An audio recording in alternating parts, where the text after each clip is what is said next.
എറണാകുളം ലോക്സഭാ മണ്ഡലത്തിലും തെരഞ്ഞെടുപ്പ് പ്രചരണം അതിന്റെ ആവേശത്തിലാണ്, കൊടുമുടിയിലാണ്. എറണാകുളത്തെ ഞങ്ങളുടെ റിപ്പോർട്ടർ രേഷ്മ ബാബു തയ്യാറാക്കിയ റിപ്പോർട്ടിലേക്കാണ് നമ്മൾ ഇനി പോകുന്നത്. പെസഹ ദിനത്തിലും സ്ഥാനാർത്ഥികൾ തെരഞ്ഞെടുപ്പ് പ്രചാരണ ചൂടിൽ സജീവമാണ്. അവിടുത്തെ LDF സ്ഥാനാർത്ഥിയായ KJ ഷൈനൊപ്പം രേഷ്മ ബാബു തയ്യാറാക്കിയ റിപ്പോർട്ടിലേക്ക് വരാം. എറണാകുളം ലോക്സഭാ മണ്ഡലത്തിൽ തെരഞ്ഞെടുപ്പ് പ്രചാരണവുമായിട്ട് 3 മുന്നണി സ്ഥാനാർത്ഥികളും മുന്നേറുകയാണ്. നമുക്കൊപ്പം ഇപ്പോഴുള്ളത് LDFന്റെ സ്ഥാനാർത്ഥിയായിട്ടുള്ള KJ ഷൈനാണ്. KJ ഷൈനെ കുറിച്ച് പറയുകയാണെങ്കിൽ അധ്യാപികയാണ്. ആ ഒരു പരിചയം, അതോടൊപ്പം തന്നെ പറവൂർ നഗരസഭയിൽ 3 വട്ടം അംഗമായ ഒരു പാരമ്പര്യം, അതൊക്കെ തന്നെയാണ് KJ ഷൈൻ നിലവിൽ ഈ ഒരു ലോക്സഭാ മണ്ഡലത്തിൽ സ്ഥാനാർത്ഥി പട്ടികയിലേക്ക് വന്ന സമയത്ത് ജനങ്ങൾക്ക് മുന്നിലേക്ക് വെക്കുന്നത്. സ്ഥാനാർത്ഥികളൊക്കെ തന്നെ പെസഹ ദിനമായതുകൊണ്ട് പള്ളികളിൽ വിശ്വാസികളോട് വോട്ടഭ്യർത്ഥിക്കുന്ന കാഴ്ചയാണ് നാം കാണുന്നത്. പള്ളികളിലെ പ്രത്യേക പ്രാർത്ഥനകളിലൊക്കെ തന്നെ സ്ഥാനാർത്ഥികൾ പങ്കെടുത്തു. എന്തായാലും അവരോട് തന്നെ പ്രചാരണ വിശേഷങ്ങൾ നമുക്ക് ചോദിച്ചറിയാം. ടീച്ചറെ, എത്രത്തോളം വിജയസാധ്യതയുണ്ട്? എത്രത്തോളം പ്രചാരണം മുന്നോട്ട് പോകുന്നുണ്ട്? നല്ല രീതിയിൽ മുന്നോട്ട് പോകുന്നു. വളരെ ആത്മവിശ്വാസത്തോടുകൂടി തന്നെ പോകുന്നു. ആദ്യം തുടങ്ങി നമ്മൾ നേരത്തെ തന്നെ ക്യാമ്പയിൻ ആരംഭിച്ചു.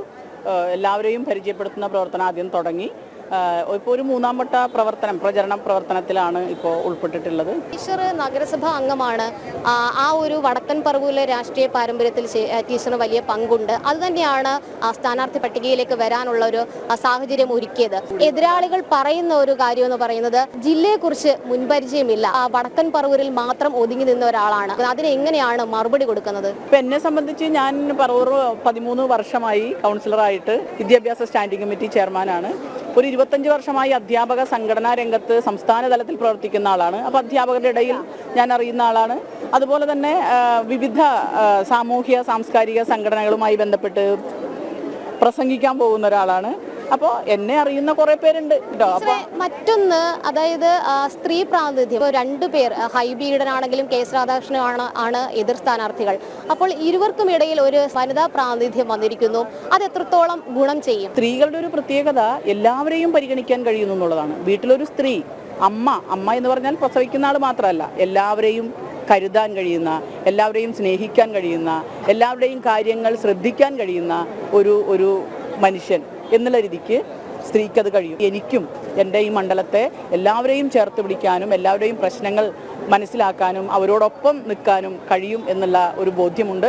വിജയം സുനിശ്ചിതം എന്നുള്ള പ്രതീക്ഷയിൽ തന്നെയാണ്. അതെ അതെ അതെ അതെ വോട്ടഭ്യർത്ഥിച്ച് സ്ഥാനാർത്ഥികളൊക്കെ തന്നെ ജനങ്ങളുടെ ഇടയിലേക്ക് ഇറങ്ങിക്കഴിഞ്ഞു. ആദ്യഘട്ട പ്രചാരണം മുന്നേറുകയാണ്. 3 മുന്നണി സ്ഥാനാർത്ഥികളും ഒപ്പത്തിനൊപ്പം തെരഞ്ഞെടുപ്പ് പ്രചാരണ രംഗത്തുണ്ട്. എറണാകുളത്ത് വേനൽ കനക്കുന്നതിനൊപ്പം തെരഞ്ഞെടുപ്പ് ചൂടും കടുക്കുകയാണ്. ക്യാമറാമാൻ ബിബിൻ ആലുവയ്ക്കൊപ്പം രേഷ്മ ബാബു, ജനം, കൊച്ചി.